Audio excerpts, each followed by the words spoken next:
where it goes down, where you hear about the sports all around town. In the country, full of controversy to the highlights. You just not safe in the limelight. All right, ladies and gentlemen, welcome to the Stoop, where we talk hoops, and more hoops. But tonight is something special. First and foremost, let me give a shout out to my guy, Kev. What's going on, Kev? Everything is everything, and as always, it's a pleasure to be here. Yes, indeed, it is. It is a pleasure to be here tonight. So, ladies and gentlemen, we're just going to get right to it. We have an icon on the show tonight. This Jamaican-born rapper from Brooklyn, very enlightening brother. The 90s, he burnt it down. We talking held down the era of Yo MTV raps, lyrically impressive, Rhodes Scholar, ladies and gentlemen. In the 90s, he was that guy. Lyrically, he's top notch. Now you can catch him on the airwaves all the way live in Atlanta. Ladies and gentlemen, it's a esteemed pleasure from the Stoop. Put your hands together for Mr. Chubb Rock. Hey, what's going on, guys? My brothers, I hope y'all are doing well. We're doing very well. Thank you for being here, sir. Man, anytime. So, Chubb, if you don't mind, we're just going to go ahead and get right to it. We know your time is necessary. It's of the essence. But the first question is, who actually exposed you to what we call hip-hop? I think, Kev, you froze for a second. Yeah, that's TJ. TJ, you froze. TJ, okay.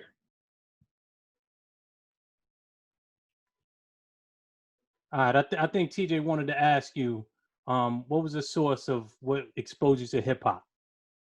Oh, my cousin Howie T, Hitman Howie T, he dupe a DJ in the Flatbush area in Brooklyn. Mm-hmm. He had a crew he was called Count Disco. His crew was called the Sure Shot 4. And, I was a kid, and me and my close friends were like brothers. We would go and see him battle people on turntables and all of that in the park. He used to battle people for their whole equipment. That's how they used to battle. Yo, whoever wins, whoever the crowd goes for, we take your equipment.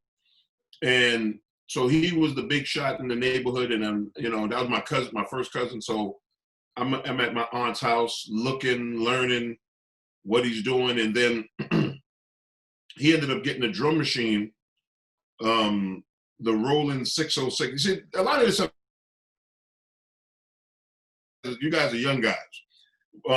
He went and got the 606, and I'm trying to see, where is it? Oh, hold on. He got the props and everything for us right now. Wow. Exclusive here. He got the transistor radio back there. He got the boom box.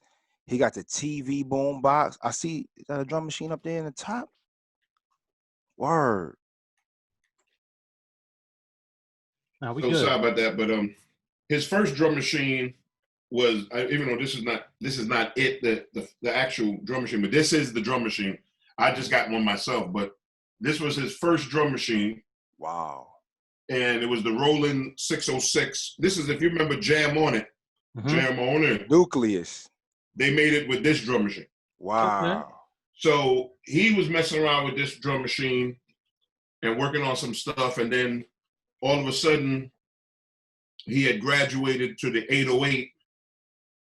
And when he got the 808, he let me play with this drum machine. So every time he graduated to something else, then he let me play with the other one. So he was doing 808s. I was messing with the 606 and trying to learn some drum programming and stuff like that. And then when he went to the 808, he did a song. Instead of Count Disco, he called it CD, and it was 3 of them. So it's CD3. And they had this big record called Get Tough in the 80s. And so while he was doing all of that brilliance, they was nominated for an award at the New York Rap Awards, and I wanted to go, but I was like 16 or whatever, and I wanted to go, but my boys, they were older than me. They were like, yo, you're going to put on a trench coat. You're already tall. We're going to get you in, and da-da-da. So I got in at the Roxy, and I got a chance to watch, man, it blew my mind. Dougie Fresh, before he made any record. He didn't have no record out. Wow. It was just him beatboxing. He had on a lumberjack shirt. Fearless 4 was up there with leather and Zodiacs, and Howie and them was up there performing their song, and it just blew me away, man. So I was like, yo, I don't know what's going to happen, but I need to get involved with this. And then, the world is rough, so get tough. Tough, right. That was Howie's joint. So it began then, writing and trying to perfect the craft, and Howie was graduating to things, because then he started helping Full Force produce like UTFO. So he got involved with helping them on their album, and then he did the Real Roxanne record, Bang Zoom, and Let's Go Go, and all of that. So while he was perfecting his production craft, I'm still trying to learn and get some stuff rocking. And then from UTFO, my brother Doc Ice from UTFO was like, "Yo, Rich, it's time for you to make something. It's time for you to make something." So, me, him, and Howie was at Howie's house and coming up with some songs, and then Howie played it for the label, and they were like, "Oh man, let's do something with him. Let's do something with him." And we did the first album, and the first album, which was this album. Man. Wow. Chubb. Yeah, the first album was this album, self-entitled. So it's me and Howie on the cover, and somebody drew like a cartoon of us or whatever. And for some reason, Samples, yeah. And we didn't want to do no James Brown loops. We was like, nah, man, we ain't doing it. We're doing 808s. We're playing music, and we ain't gonna do no sampling or nothing like that. And we couldn't get arrested with this album. Couldn't get arrested, man. And like, cause everything on the radio was James Brown. Super Lover Seeing Them was killing it with Do the James and Girls I Got Them Locked, and it was all this brilliant music going on. Everybody was taking James Brown and Funky Drummer and all that, and we tried to do more of a played music thing, and we couldn't get arrested, man. And what was funny was the record did well in the Midwest. So if you go to Ohio and St. Louis and all these places, then Michigan, the record was big. And I'm like, so I'm getting offers to do shows with NWA. I started opening for NWA like in Ohio. Yeah, wow. And then I would come back to Brooklyn and be like, yo, man, there's these cats from California killing it, B. They're on stage, and like, it's like Michael Jackson concerts here. They know every word, and people are going crazy for this stuff. And they'd be like, what are you talking about? I never heard of them. I'm like, B. That's when I learned hip hop is more than just Brooklyn and New York and stuff like that, because I'm going to these other areas, opening for NWA, and nobody know who they are because they don't got no video or nothing like that, and they're killing it. And so I got a little frustrated because everybody want to win at home. Sure. And Mr. Magic's playing music. And I'm like, man, I don't got nothing on the radio. And I don't live in St. Louis, and I don't live in Ohio, and So I got frustrated one night, and I took a bunch of records, and I went to the studio by myself with and the engineer Questar Welch. And there was a song on this album called "Caught Up." So I wanted to come up with a remix to it, and I went in there and I did what I said I wasn't going to do, which was I was sampling some James Brown music. I took a little piece of Hot Pants, looped that, I put some beats in there, grabbed some other. It says man, woman. I put Ben Casey in there. So I did a remix to Caught Up, played it for Howie. Howie was like, yo, it's dope. He went and put his brilliance to it and mixed the record, and we put it out as a single. And then for some reason, man, I didn't realize it, because we were on an independent label. I didn't have no video for the record. The record kind of really took off in the hood now. Mm-hmm. Like the street, this was a street record. But I didn't know. And I was like, so one of the guys at the label was like, yo, there's a hip hop show happening at the Apollo. I'm gonna get you on that show to do at least one record. And I'm like, but nobody knows my music, man, and blah, blah, blah. So I get to the Apollo, and I'm nervous as hell, because this is a place where they booed Luther Vandross off stage, and I'm like, yo, true story. True they story. booed him, and this guy got the voice. This guy got the voice of life. So I'm like, okay. Voice, yeah. So I'm there nervous or whatever, waiting my turn. Kane is the headliner. Big Daddy Kane, and I mean, it's who on this show. I mean, this is a serious show right here. And so I'm just on the side, just kind of waiting, and people are tearing it down. And I'm talking to Greg like, yo, man, I don't know how this is going to go. And Kane comes over to me, and he's like, yo, homie, I heard your voice, and I heard you speak to your man. Are you Chubb Rock? I said, yeah. He said, man, I'm a big fan of your record. When I was on tour, that's the only album I played. Wow. And then he called Mr. C over, and he was like, Mr. C, what was the album I played on the whole tour? He said, oh, man, that Chubb Rock record. I don't even want to hear that record no more. You was playing that record. Wow. So I'm talking to Kane, and I'm like, and he's like, what's wrong? I'm like, I don't know if this is going to go well, man. I don't think nobody know this record, man, blah, blah, blah, blah. He said, what you performing? Caught Up? And I said, yeah. Oh, it's going to kill out here. And I'm like, I don't think nobody know this record. He said, boy, you ain't in the streets then, man, because this record is on fire. Then he called Biz over. And he went, Biz, what's your favorite record right now? Oh, Biz can't talk without beatboxing and somebody, because Biz is going to be, yo, that man. And he's doing all the sound effects. And Kane said, yo, that's the homie right here who made the record. And he said, what, you made that record? I was like, yeah. He said, yo, you're going to kill this tonight. So when you have two guys that were on fire at this point, I mean, they're the superstars of it all. And they come up to a younger cat and give that kind of inspiration. That did it for me, man. I mean, we went out there, we did the one song. The song did extremely well. And it's funny because I was wearing this Feli sweatsuit I got from Dapper Dan. You ain't had no troop on? Come on, Chubb, no troop. And if you look at the cover of the single of Your Bad Chubbs, and I got it here. Yeah. The cover of Your Bad Chubbs wearing the Feli suit, that's that Caught Up performance. Wow. Wow.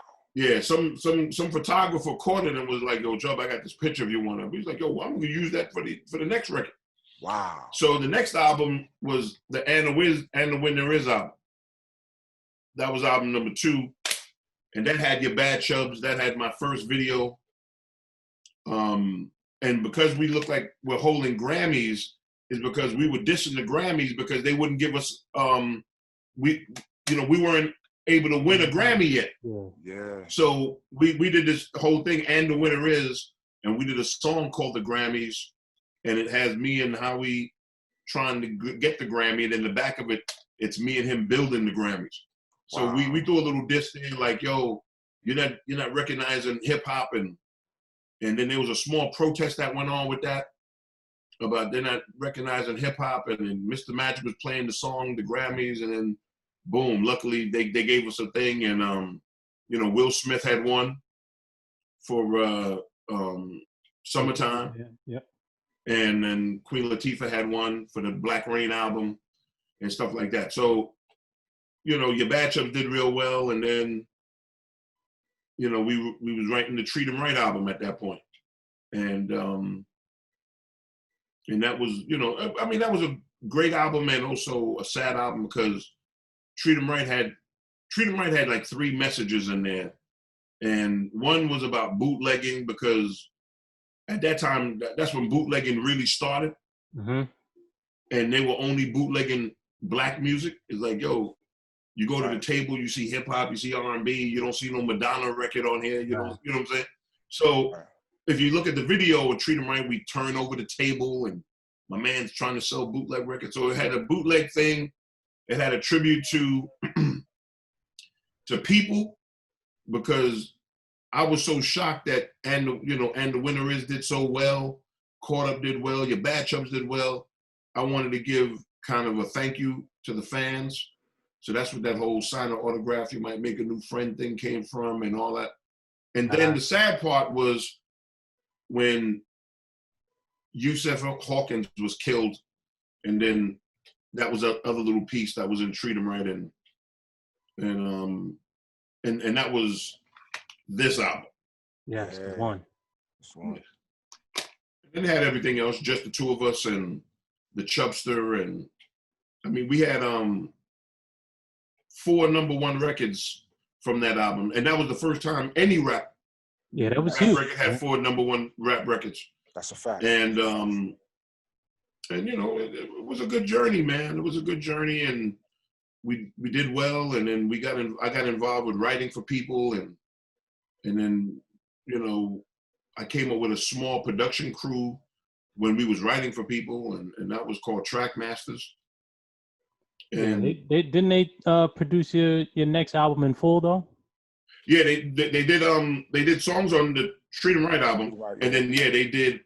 Then we all got together and we did the I Gotta Get Mine Yo album with Lost in the Storm and all of those records. So right. and the reason why I even met like 2 of them, and then we got another one, and then another one, and then we was all together was because Finesse and Sequence wanted me to write a song for them on Uptown Records. They wanted me to write a single for them. So I was writing the song, and they said, "Yo, I know these 2 guys.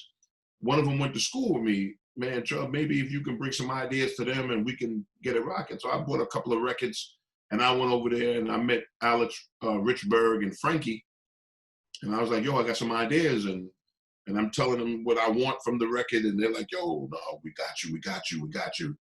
And they were great guys, and then Tone came, then Polk came, and Rob Swinger came, and then we just started doing these projects together. You know, we did the I Gotta Get Mine Yo album together. We did the Finesse and Sequence whole album.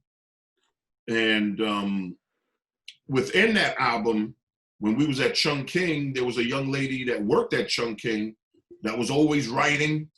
So every time I came to the studio, she's always writing. And I'm like, "What you writing?" She's like, "Rhymes." And I was like, "Yo, let me hear something." And she rhymed to me, and I was like, "Yo, I need to put you on this Finesse Sequence album." So I put her on the Finesse Sequence album, and that was Lady of Rage. Wow. So no one ever heard her until I put her on the Finesse Sequence album, and then I put her on this album. I put on the Treat 'Em Right album. That's a piece of history right there. I had no idea. All along I'm thinking, and I'm pretty sure most of America is thinking that Snoop was the one that probably found. But here it is. We find out she got an exclusive right here. Right. So yeah. She because she was from Virginia, and then she came to New York to be, you know, like everybody else. I want to come to New York. I'm trying to be a rapper. Get on, right? Yeah, and then somehow she got to work at the studio, like as a secretary, and she was just trying to do whatever she can do. And when I asked her what she was writing, and then she sang it for me, I was like, "Oh, you need to be on this record." And she was like, "Oh my God, it would be great." And she got on the record, killed it. And then she got on my Treat 'Em Right album, killed it. And then she went to a show, and I think it was at 1018, and I think she went with Nikki D, because her and Nikki D was real tight. And Dre heard her. And that's where he heard her because he was in New York. And, you know, he was doing his new thing. Because, you know, he had just left Easy at that point. He was trying to find his way. Yeah, and he was trying to do whatever for the next venture. And then he stepped to her and he was like, "Yo, I want to do some stuff. I want to bring you to California. I'm going to have a brand new label and this, that, and the third." And she was like, "Well, I don't know. Chubb is the one to put me on and blah, blah, blah." And he was like, "Nah, speak to Chubb. Please speak to Chubb. And, you know, I'll make sure that Chubb gets some production light on the album, blah, blah." So she called me and she was like, "Yo, I need to come see you." And because we had a deal for her at Uptown. Okay. Uptown Records, Andre Harrell, because she was on Rest in Peace, Dre. The Finesse Sequence album, he was like, "Yo, she's dope. Chubb, yo, let's do it. Let's do something. So she called me and she was like, told me what happened with Dre and everything like that. And I said, "Yo, he's Dr. Dre, man. Right. He don't lose." And you already were familiar with him, as you said, because you were opening up for NWA. So yeah. I'm like, "Yo, he don't lose." Because at that point, he had just produced my favorite rap album, period, was the DOC album. No One Can Do It Better. And so I was like, "Nah, if he's gonna produce you, You got it. Yeah. Go do that. And then she went out there and she wrote a whole bunch of stuff for the Chronic. You know, but a lot of people don't know that she penned a lot of that stuff. Wow. Oh yeah. You know, she penned a lot. Oh yeah, she penned a lot of stuff for the Chronic. A lot of stuff. Oh wow. And Appreciate you, Chubb. Yeah, she penned a lot of stuff. We might have to things about this now because this is some things you're bringing a light to us. But Chubb, I really wanted to touch on something really quick because TJ and I talked about this behind the back. What's up? You getting question number 6? I think 6 is a good one right now, based upon what Chubb at with his dialogue. I think that'd be a good question. Well, hold on, because I know you wanted to talk to him about his treatments and some of the stuff with him and his attire coming out with the black. Go ahead and rock out with that one. Okay, no problem. So Chubb, thinking back in the 90s, man, you rocked a lot of black. You had the high back wicked chairs. You had some Nubian queens in your videos. You had the African medallion. I think his videos freezing. Yeah. So I think with TJ, because I remember we were talking about this behind the scenes, and he was saying you came out wearing a lot of, the black and wearing the African beads and sitting in the wicked chairs and the whole thing. You had Nubian queens around you in the whole 9 yards. And those are things, of course, that we attribute to like activism and things. Did the label give you a hard time about that imagery, or did they give you the freedom to just say, you know what, do you? They definitely gave me the freedom to do whatever. I mean, we were on a small label, an independent label, but we didn't have a lot of the red tape like on those majors and stuff like that. Mm-hmm. Like our independent label was just really good, man. They were really good. They were real smart. They believed in artistry. They never critiqued anything I wanted to do. It was like, yo, if you're feeling it, let's go. And we just had a great crew, man. And it was a great label because, it was me, it was UTFO, it was Whistle, it was MOP, it was Kid and Play. I mean, the list goes on and on and on and on. Obviously, the Real Roxanne, and it was just a lot of just great records and great artists. And they never really said, "Okay, Chubb, nah, we can't have you say this or do that." And they were like, "No, go do whatever you want and how you want to rock it and how you want to represent yourself and everything like that." So it was always cool. Gotcha. Okay. TJ, you wanted to get off? Am I good back, fellas? I'm sorry. I apologize, Chubb. We all right with y'all can see me? We good? We good? Yeah, you still a little glitchy, so I'm gonna proceed. I want to ask you this, Chubb. You scored several big hits as you discussed. We mentioned You Bad, The Chubbster, and Treat 'Em Right, just to name a few. You were known for your upbeat songs that get a crowd moving. However, you also had a reputation for thought-provoking lyrics, always keeping your ears to the street and your fingers on the pulse. How important was it for you to infuse that in your music? I mean, to me, it was important because of what was going on during that time. Like right now, this is a rough time right now. Mm-hmm. Racism and just, obviously COVID-19 but we were going through a rough time during that time because people were getting killed. Eleanor Bumpers was getting killed, Abner Louima and stuff that happened to him. And then, obviously Yusef Hawkins, Sean Bell. We were surrounded by a lot of this stuff that's going on. We didn't have the COVID-19 part, but we had the police brutality, people getting killed in the streets and all of that kind of stuff. So, yeah, we had party records like Treat 'Em Right and Just the Two of Us and all that. But we always had records like What's the Word and Impeach the President. And we had stuff because we were still surrounded by a lot of roughness at that point. A lot of, unnecessary killings and just, it was a rough time too, man. And that's the reason why I'm waiting for these young cats. I'm like, where's your record about what's going on right now? Right. I don't hear that record. You know what I'm saying? It's great. You could always still do your music and all the great music and that's all dope. But where's the record? Where's the substance that time stamps now? Right. So people can go back 10 years from now and 15 years and say, yo, man, do you remember what was going on in 2020, baby? I don't hear that record. So, you know, in keeping with that theme, on Treat 'em Right, you wrote, racial gain causes pain, need a new rep in your hearts and minds, never forget Yusef. Growing up in Brooklyn at that particular time, I remember how that tragedy like gripped the city, how divisive it was. yeah, man. Those that don't know, please fill us in on who Yusef Hawkins was and what inspired those bars. I mean, he was a young man. He was going into Bensonhurst, which we all know if you're from Brooklyn. This was not a place where black people were. Mm-hmm. Right? He was going into Bensonhurst with a couple of friends, and he was only 16, and they got jumped by a mob of white guys, and he got killed. And for me, it took me to some new place, because by the time when they killed him, I was maybe 19, 20.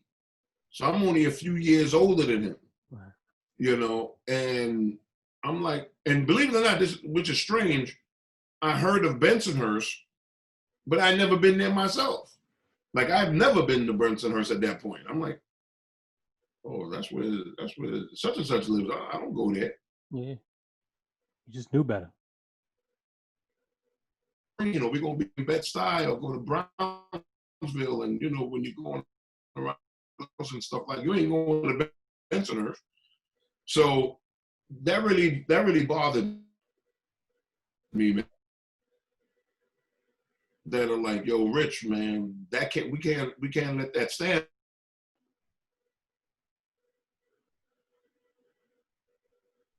If you look at the Public Enemy Do the Right Thing video, the protest, that was based on that same incident too. Mm-hmm. Oh, wow. You know, that was based on that incident, and it got real serious, man. That protest got real serious, and I mean, it was just like what's going on right now. You know, we didn't have a theme like Black Lives Matter at the point, right. But it was real. It was numbers, you know, because that was senseless. So, you know, and it affected hip hop. It definitely did affect it. Yeah, it affected hip hop a lot, because brothers in hip hop back then really stood. They stood together, Mm-hmm. right? I mean, like, it was real. You didn't. If you knew KRS was performing, I'm there, Just Ice is there, you know, there's all kinds of people there. If anything pop off and we're all together, you know. So it was a very different time, man, because of all of that senseless violence that was happening. And we went through that too, man. We went through that on tour, and you know, because they like, why? And this, like, what you doing here? Because we down in the South. I'm like, yo, we in Baton Rouge, Louisiana. We're like, yo, what's going on here? You know, and you know, so we felt all of that. But Well, H recently released a documentary about Yusef Hawkins, since we're talking about this. So Yusef Hawkins' Storm Over Brooklyn. yeah, Powerful piece of that I wasn't aware of. Some things that I may have forgotten over the last 30 years or so. right. However, one thing that I learned, and I was taken aback by it, is the revelation of Patty Duke. His participation in the demise of Yusef Hawkins. Right. Patty Duke, for those who don't know, his birth name is Pasquale Ricci. I don't know how to pronounce it exactly, but he's a producer at Hot 97 for years, from 1994, I believe. Shortly, probably about 5 years after Yusef Hawkins' death. Since the revelations, social media has been abuzz, and he's been promptly fired. Share with us your thoughts on those developments. You know, it's interesting because I never knew who the guy was.